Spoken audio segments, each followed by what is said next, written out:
Tengan ustedes mi bienvenida a la asignatura Antropología Sociocultural de la Música. El tema de hoy para esta cuarta clase es Relación antropológica de la música y la lengua. Nuestro objetivo es que al final de esta clase se aprenda que el texto poético musical tiene un aspecto performativo o resignificador de las formas de vida. Al decir aprender, es ese aprender, ese captar las notas de sentido y poder interpretarlas, aceptándolas o no. Por eso, el estudio de caso de hoy día se fija en las lenguas de las musas. ¿Cuáles son las lenguas de las musas? La música, la misma lengua y la poesía en la Grecia arcaica y en la Grecia clásica. Por ello, la presente clase está dedicada a explorar la íntima relación que existe o que puede existir entre música, lengua y poesía en la Grecia antigua y arcaica, y cómo es difícil encontrar notaciones musicales antiguas anteriores al siglo III antes de la era común, antes de Cristo. Vamos a analizar el contexto griego desde un estudio interdisciplinar, lingüístico, literario y filosófico a la luz de la antropología sociocultural de la música. Esto nos va a mostrar una situación a la par hermenéutico-antropológica que indica otro modo de pensar la trabazón de estos campos de investigación en virtud de, por una parte, la consideración del surgimiento de distintos modos poéticos, de distintos modos musicales, a partir de sus respectivas tradiciones étnico-dialectales griegas, y cómo se generalizan para toda Grecia.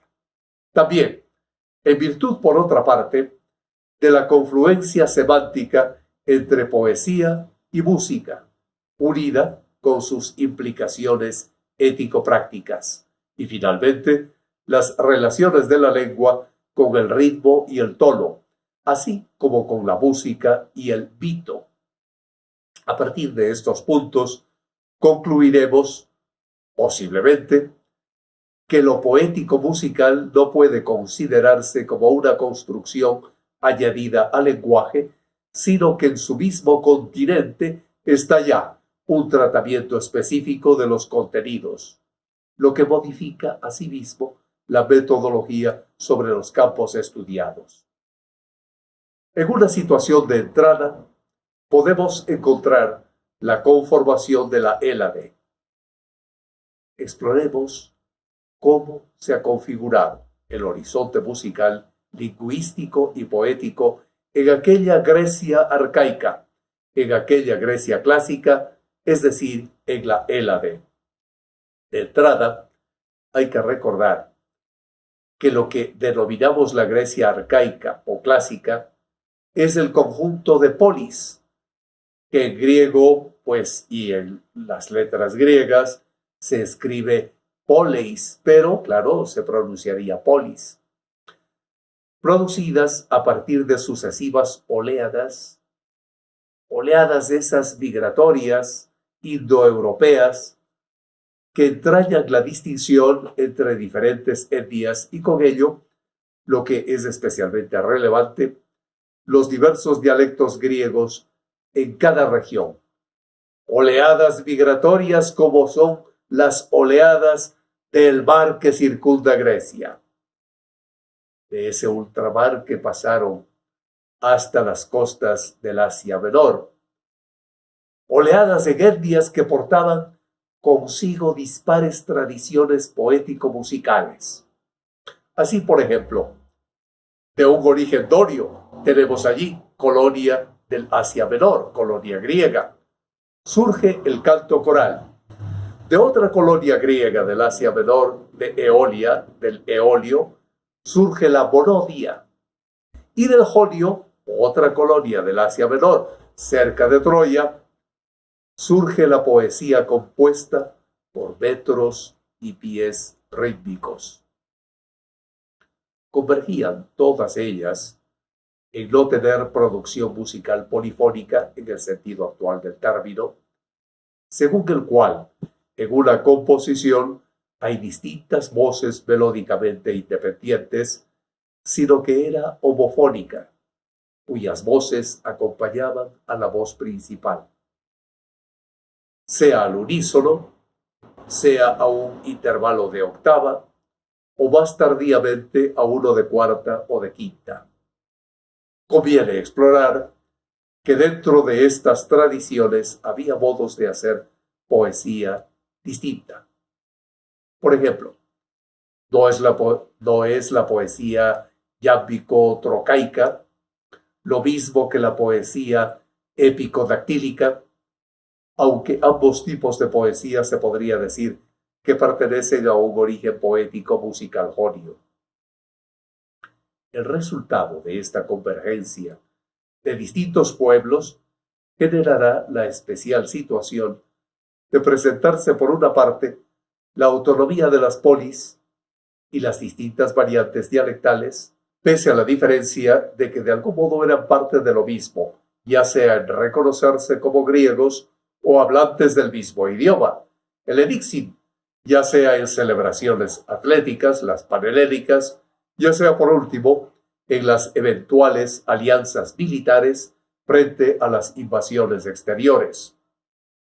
Una vez realizada esta escueta introducción al horizonte poético y lingüístico griego, introducción antropológica sociocultural, pasaremos a considerar más específicamente los campos de estudio aquí propuestos, que son la música, poesía y lengua desde una perspectiva antropológica sociocultural de la música, para desentrañar así sus interconexiones, al igual que la validez de su delimitación. Poiesis y musique. Hemos hablado de unos modos o de unas tradiciones poético-musicales de un origen étnico o regional que se podría decir que eran considerados como una variante de una habla más dentro del horizonte griego. El término musical resulta problemático por lo tocante a su polisemia. Músicos designa lo relativo a las musas, aquello hecho con inspiración o incluso como duende, ya sea poesía, ya sea música. De hecho, el solapamiento semántico es una muestra de la íntima conexión de estos campos, tanto en la Grecia arcaica como en la Grecia clásica, y sus implicaciones pedagógicas. Bajo el punto de vista de su función painéutica, la musique, entendida como unión de palabra, de melodía, de danza, fue sentida como la más eficaz de todas las artes para la educación del hombre, que era lo que preocupaba al mundo griego, la educación del hombre. Por ello, a los géneros poéticos griegos se los puede observar antropológicamente desde un punto de vista formal. Pasemos pues a considerar con más precisión los distintos géneros. En primer lugar, trataremos de aquellos provenientes de la tradición jónica, es decir, de las costas del Asia Menor, de aquellas costas ocupadas por Grecia, el género épico, el género yambo-trocaico, el elegíaco. Los dos primeros, épico y yambo-trocaico, son considerados estíticos, estíquicos de estijos de línea o verso, estijos, estíquicos, lo que se refiere a que son hechos a partir de un mismo patrón rítmico. Eso es estíquico. Es un mismo patrón rítmico, una misma línea, un mismo verso, repetido línea tras línea, sin estructura estrófica. El modo elegíaco, en cambio, Sí tiene patrón estrópico, pero reducido a su mínima expresión. Se basa en la repetición de dos versos formando un dístico, los dísticos en griego, el cual se repite del mismo modo que en los otros dos, es decir, que en el modo épico, que en el modo yámbico, se repetía un solo verso. El patrón rítmico que se repite es un metro específico para cada caso. Así, por ejemplo, el hexámetro dactílico, el verso épico, se compone de 6 metros dactílicos, que corresponde, y esto interesa mucho, manejarlo, recordarlo antropológicamente, que corresponde con el esquema de una sílaba larga y 2 breves, las cuales pueden contraerse en una larga. Por tanto, estamos ante un patrón rítmico cuantitativo. A menudo, el metro dactílico se ha representado mediante las figuras musicales de una negra, seguida de 2 corcheas u otra negra. No obstante, podemos explorar antropológicamente de si en la épica había un acompañamiento musical, puesto que tampoco ha llegado de manera clara y segura ninguna notación musical, por tardía que sea, correspondiente a la épica. ¿Ninguna notación musical? Antropológicamente también habría que ponerlo en tela de duda. Lo que sí podemos afirmar es que es difícil encontrar ese tipo de notación musical correspondiente a la épica. No se conoce a ciencia cierta que el rapsoda o el aedo cantara propiamente. Hay hipótesis. Por ejemplo, que es probable que siguiese el ritmo a golpe de bastón, marcando el inicio de metro, a modo de acompañamiento de percusión. A este respecto, no deja de ser interesante la similitud entre el término parodos,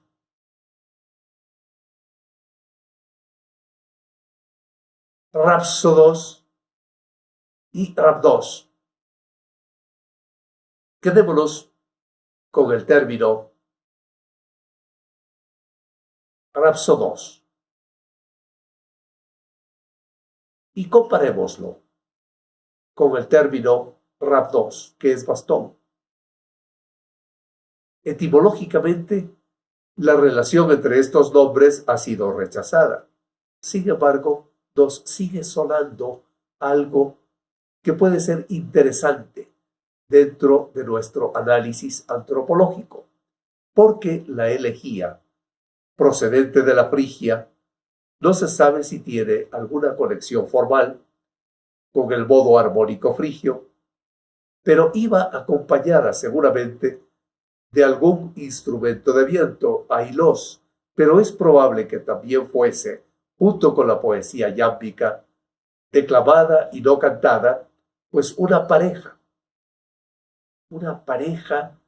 de composición musical, de interpretación musical, y en el caso de los yambos, también había acompañamiento de flauta. Esto fue atestiguado por Jenofonte. Es delicioso leerle a Jenofonte al respecto y sobre otros temas también. Y a partir de otras fuentes más tardías como Ateneo, la poesía yámbica podía asimismo verse junto con instrumentos de cuerda, pero no hay seguridad de que esto fuese lo común. En segundo lugar, tenemos la tradición eólica. De otra parte, del Asia Menor, en sus costas griegas en ese entonces. En esta tradición eólica, característica por usar versos sin metros, tenía un número fijo de sílabas en una disposición determinada, de sílabas breves, sílabas largas, que configuraban el patrón rítmico. Este modo poético musical es más propicio a la formación de estrofas, pero también se encuentran ejemplos estíquicos. Pongamos como ejemplo, de entre los múltiples tipos de versos eolios, el esquema formal del verso gliconio. Este tipo de tradición incluía varios tipos de instrumentos: la lira, porvix, quítaris, etc. Y seguramente también el ailos y el canto en vez de la recitación. El tercer y último lugar ocupa la tradición doria, otra parte de las costas del Asia Menor ocupadas por Grecia, que asimismo no utiliza metros ni tampoco se conforma a partir de la fijación de versos por un número de sílabas, sino que los versos podrán ser desiguales unos respecto de otros, hasta configurar una estrofa que se va repitiendo, generalmente formando tríadas.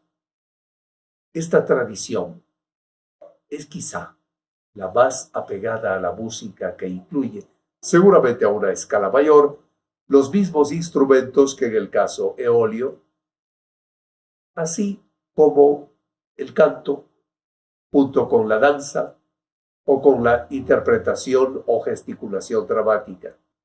A estos esquemas rítmicos se llega a partir del análisis métrico de los distintos versos. Aunque la muestra del esquema mismo es un producto muy tardío en relación a los siglos de práctica oral e implícita.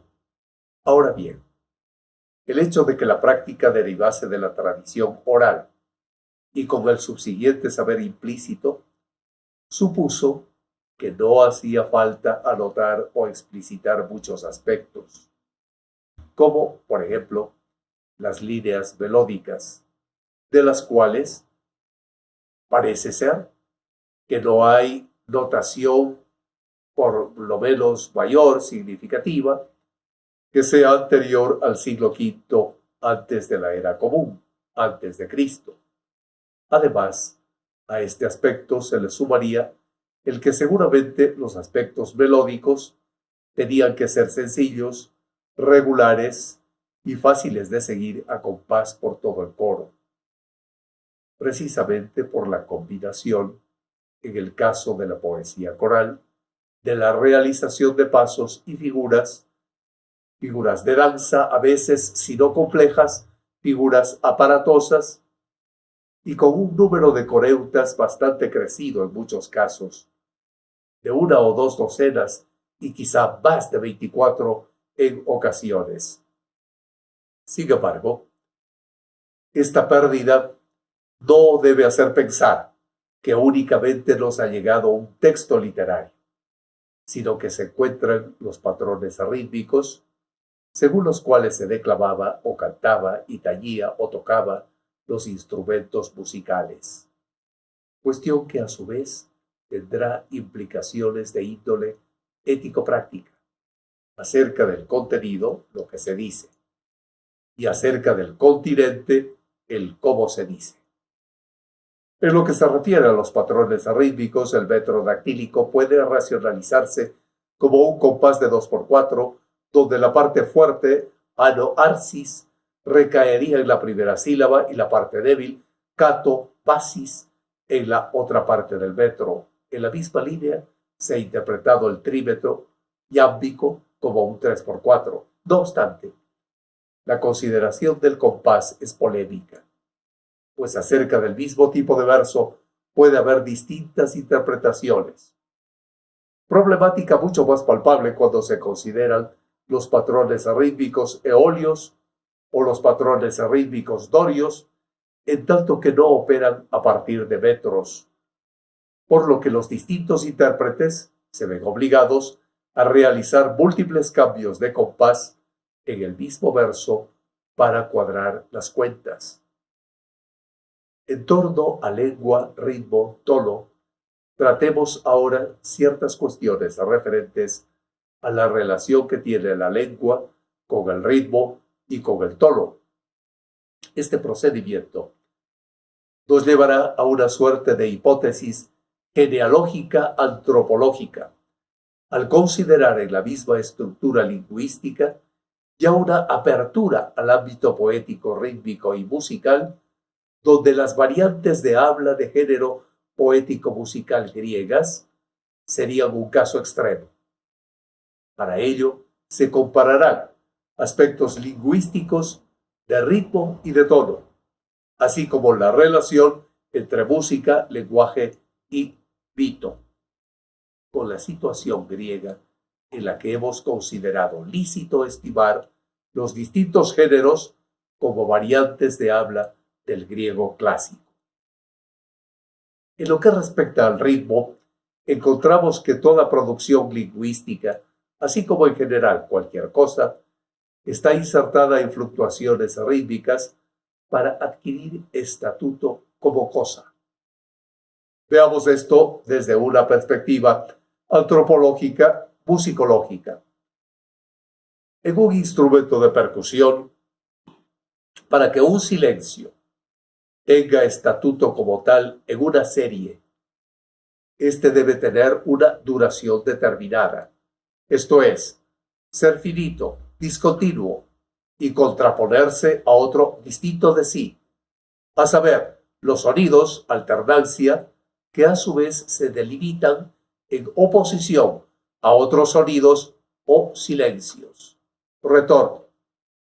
Esto, desde una perspectiva lingüística, entraña que para la sección silábica tenga estatuto como tal, ha de diferenciarse con respecto a otra sílaba y, por tanto, cualificarse en algún aspecto que la otra no tiene.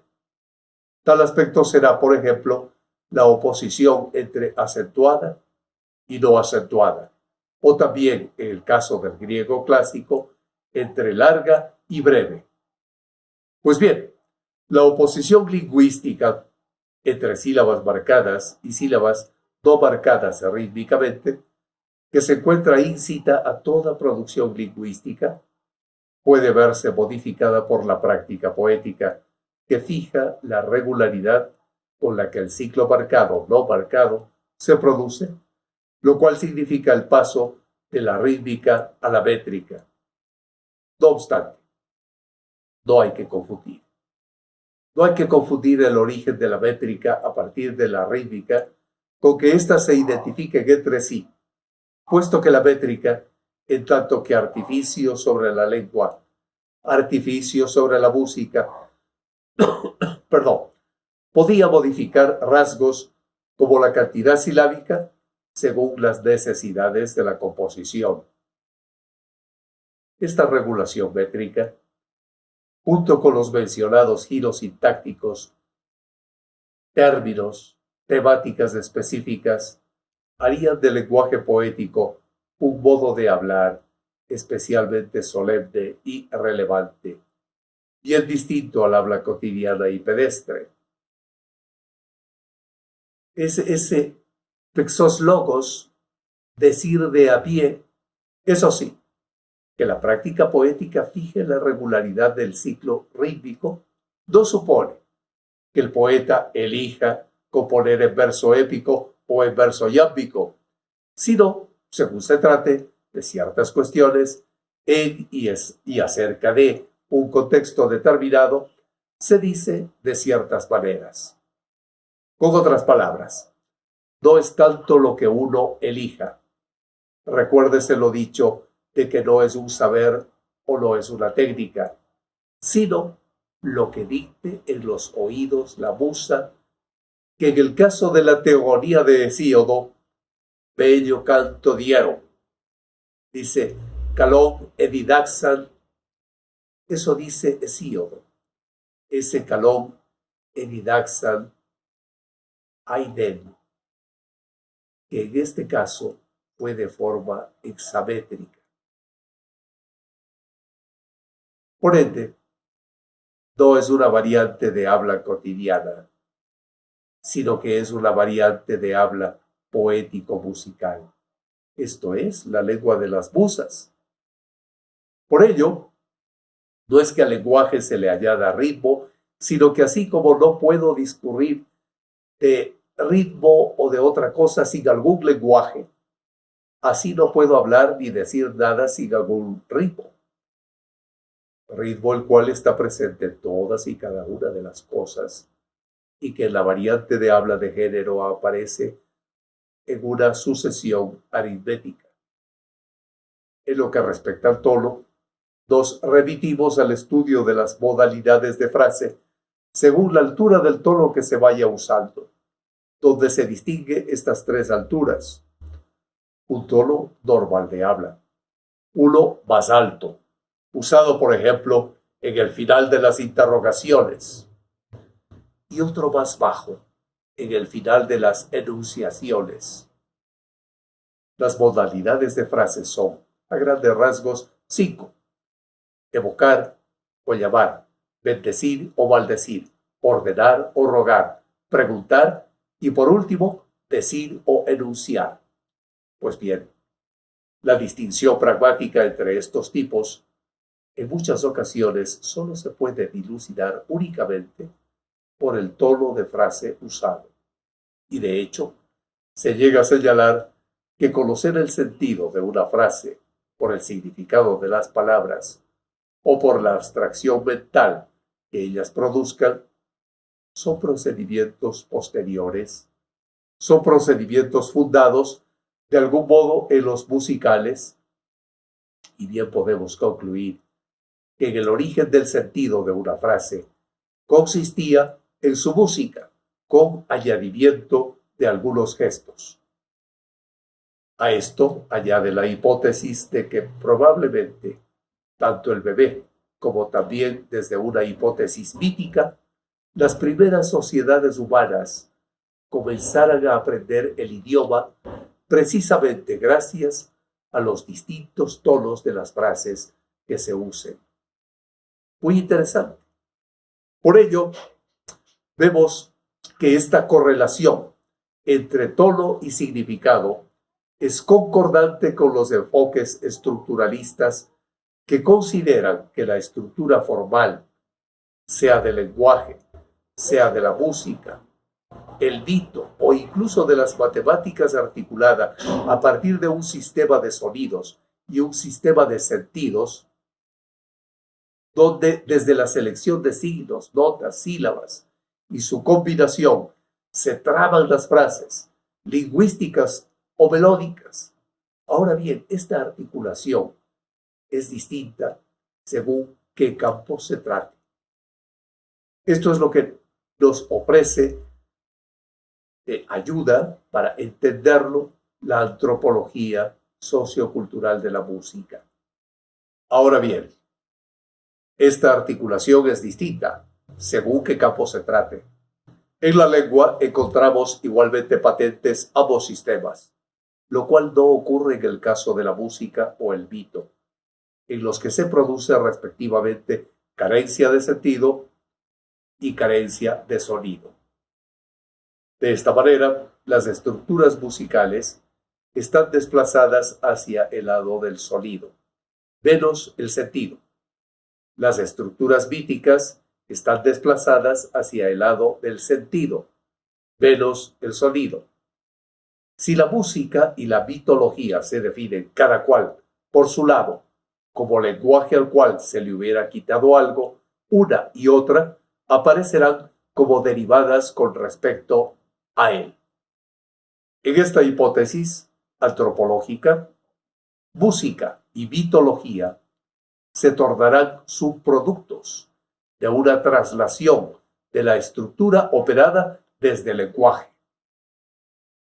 Esto no quiere decir que la labor musical carezca de sentido, sino que en su sola estructura no presenta de entrada ninguno, lo cual se puede solventar añadiendo letra y, lo que es mucho más relevante, genera una situación en la que el significado no se da unívocamente, sino que deja abierta una multivocidad semántica, en la que el oyente, antes que nada, un sujeto parlante, se sienta irresistiblemente empujado a suplir este sentido ausente. Además, esta carencia está referida al aspecto de la estructura o lengua, pero por la parte de las ejecuciones o del habla, aparecen aunados en el caso griego, en distintos grados, vito y música, pues la carencia de sonido del vito también tiende a ser suplida. Hay del lado del sonido un vacío virtual que el narrador experimenta la necesidad de colmar mediante procedimientos diversos. Efectos vocales o de gestos que matizan, modulan y refuerzan el discurso. Ora canta, ora salmodia el vito, ora lo declama, y la recitación va acompañada casi siempre de gestos y de fórmulas estereotipadas.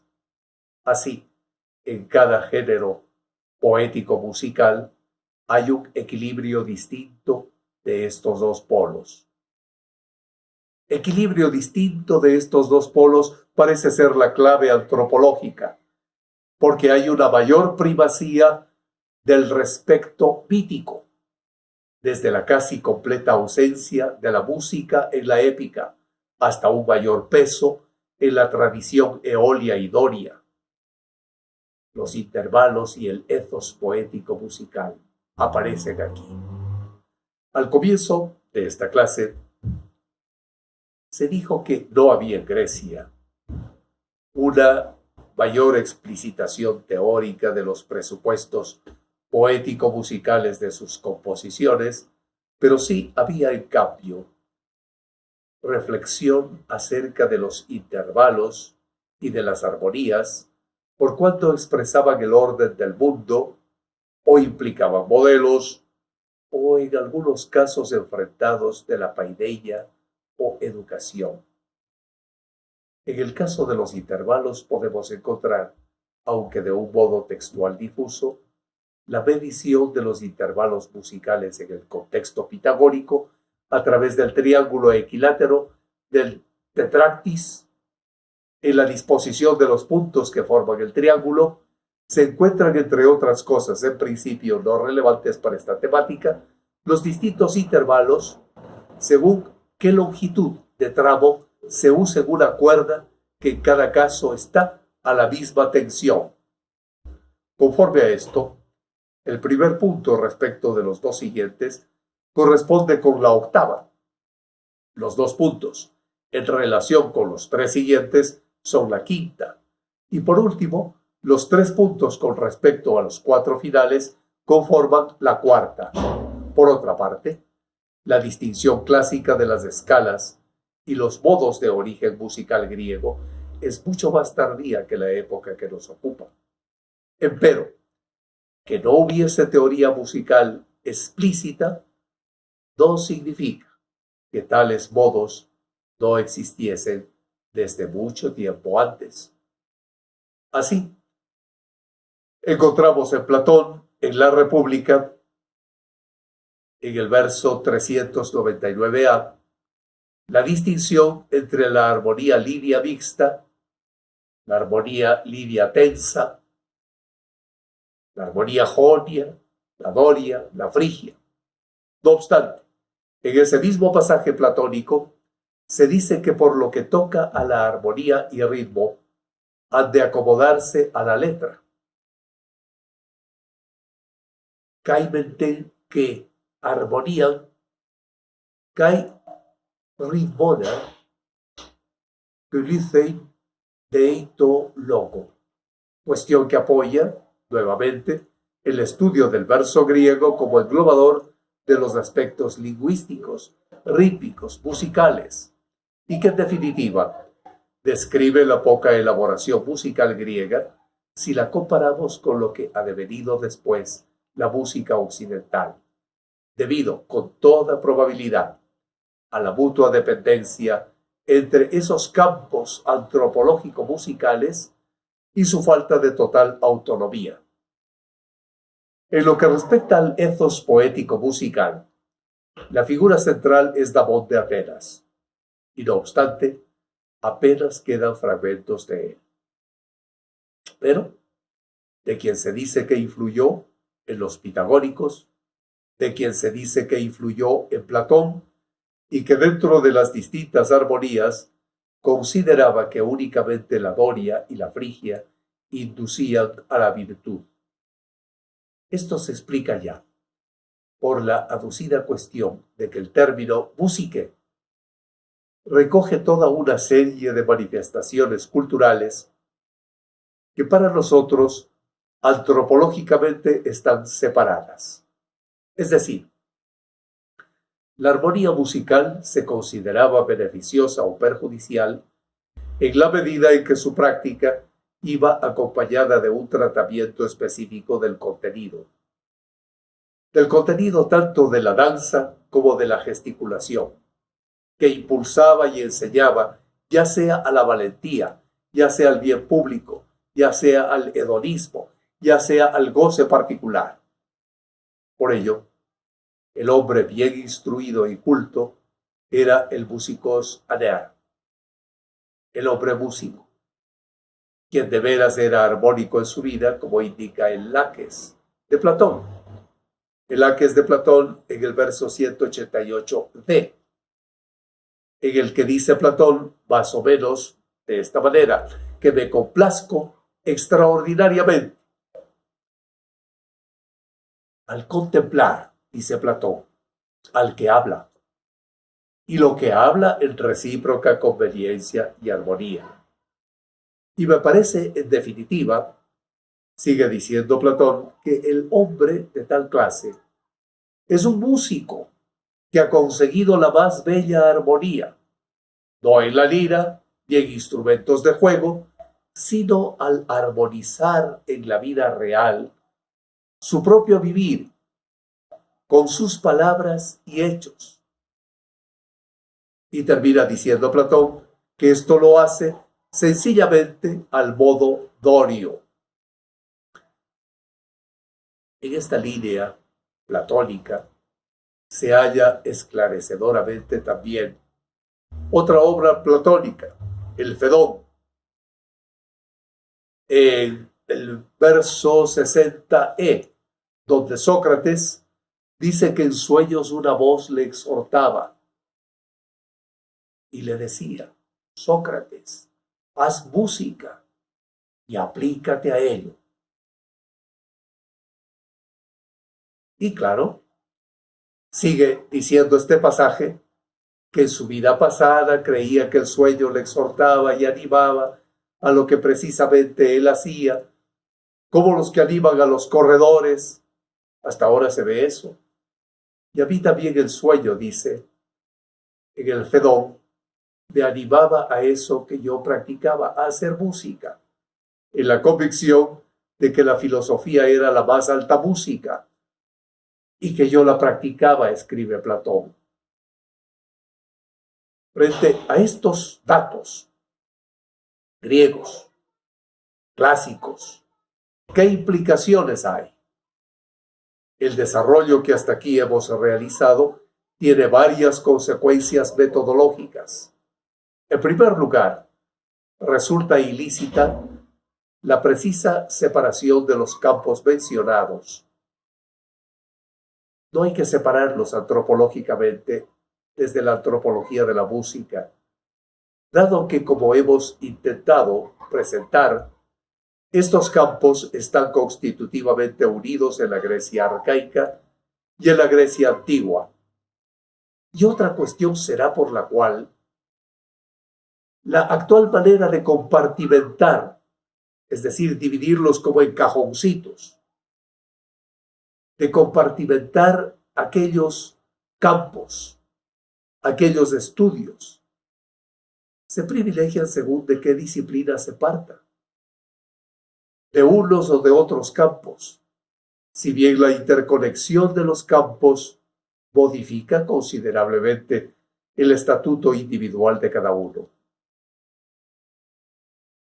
De este modo, las fronteras de los campos antropológicos de estudio se han mostrado a lo largo de esta exposición, se han mostrado desplazadas de esas fronteras en algunos casos, porque allí donde, desde nuestra actual visión, vemos un artificio artístico, En la Grecia antigua y clásica había una variante de habla de género, donde vemos nosotros mero texto.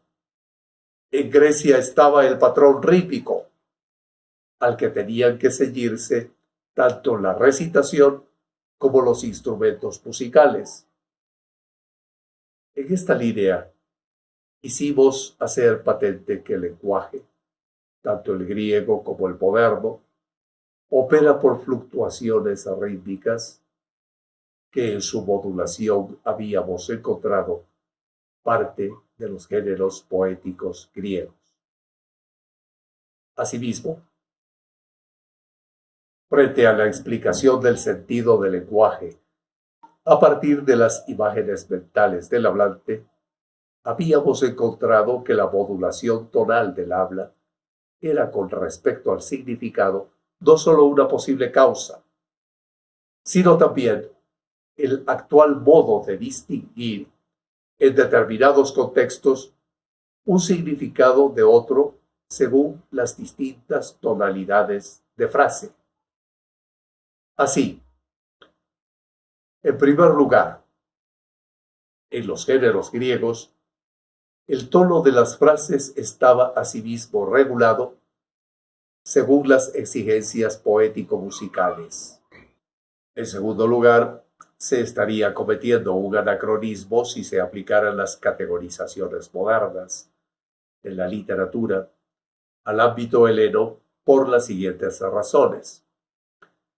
Si todo lo que estudia la literatura o la filosofía está unido con la música y el ritmo, difícilmente podría ser pertinente la reducción a mero texto, aquello que en ningún momento tiene como finalidad la escritura, sino la reproducción pública, con todas las derivaciones que pueda implicar. El aspecto de celebración, la implicación social, la implicación pedagógica, de clara implicación política, religiosa, etc. Además, si se parte de la consideración de que el corpus griego está compuesto por mero texto, de modo que las clasificaciones que se hicieran fuesen del tipo de filosofía, poesía, teatro, historia, teología, etc., entonces se cometerían, como de hecho ocurre, posibles desbarajustes en el estudio de los contenidos. Por ejemplo, se suele considerar a Parménides o a Genófanes como filósofos. Parménides, filósofo presocrático. Genófanes, filósofo presocrático. Pero se obvia aquello de que primero forma parte de la tradición épica, un caso raro pero partícipe, y segundo es un poeta elegíaco más. Este modo de operar limita notablemente las posibilidades de estudio antropológico del alcance de las investigaciones musicales que se hagan, como también limita su potencia hermenéutico-antropológica al prescindir en algunos casos de los aspectos no solo musicales, sino también sociales y pragmáticos en los que surgieron aquellas composiciones, y en otros casos al dejar de lado a ciertos autores por una previa clasificación ad hoc que los excluía del campo, de ese campo en particular, por caso, por ejemplo, del campo musical, del campo filosófico. En este modo de proceder, habrá textos en los cuales los rasgos poético-musicales se tomen como mero ornato añadido al verdadero, supuestamente, contenido filosófico, y habrá otros casos en los cuales únicamente se miren los rasgos artísticos, eludiendo lo que de interesante podría tener para el desarrollo del pensamiento humano. En tercer lugar, un error es propiciado por la separación entre el contenido y el modo en que se dice. Entonces, cuando en un texto poético musical griego se reduce a enunciación meditativa o se relegan los aspectos dramáticos, vocativos, desiderativos, etc., como mero ornato, Con ello se está aplanando el contenido, se está alisando el contenido, se ha echado una aplanada como si hubiésemos destruido una Troya y volviésemos a construir otra y volviésemos a destruirla y la aplanamos de nuevo. Esto difiere de esa dependencia del cómo se diga. Por ejemplo, en el género épico se encuentra un patrón rítmico que se repite verso tras verso. Es la poesía estíquica y por tanto de lo que se parte es de un siempre lo mismo, que se da por supuesto y partiendo del cual y por así decir dejándolo atrás. Y esto constituye pues lo otro, lo de más allá, lo que entraña un gusto por el rasgo individual, un recrearse en la irreductibilidad de cada cosa. En cuarto y último lugar, a partir de lo que acabamos de argumentar, se sigue que difícilmente se podrá acotar un texto como exclusivamente teórico, sino que sin necesidad de estar ante un texto prescriptivo, todo texto poético musical griego tiene un aspecto performativo, es un aspecto resignificador, por eso performativo, alrededor de las formas de vida para el público o de una comunidad ante el cual se reproduce algo. Así, incluso los textos más abstractos repercuten y transforman el modo de estar en el mundo. En definitiva, se trata de intentar no descuidar un fenómeno tan complejo, tan rico en sus múltiples gradaciones como es la música, el mito, la poesía griega, en cuya intersección se halla la comprensión de una época y aún también, por contraposición, parte de la nuestra.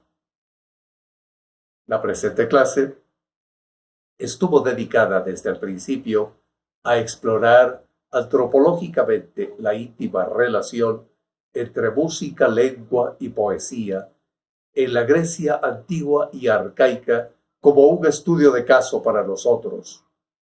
Ha finalizado así nuestra exploración de hoy, en la que partimos hacia el texto poético musical griego antiguo, y por la cual hemos llegado a encontrar que un texto musical tiene un aspecto performativo o resignificador de las formas de vida para el público o para la comunidad ante el que se reproduce. Gracias por esta cuarta clase.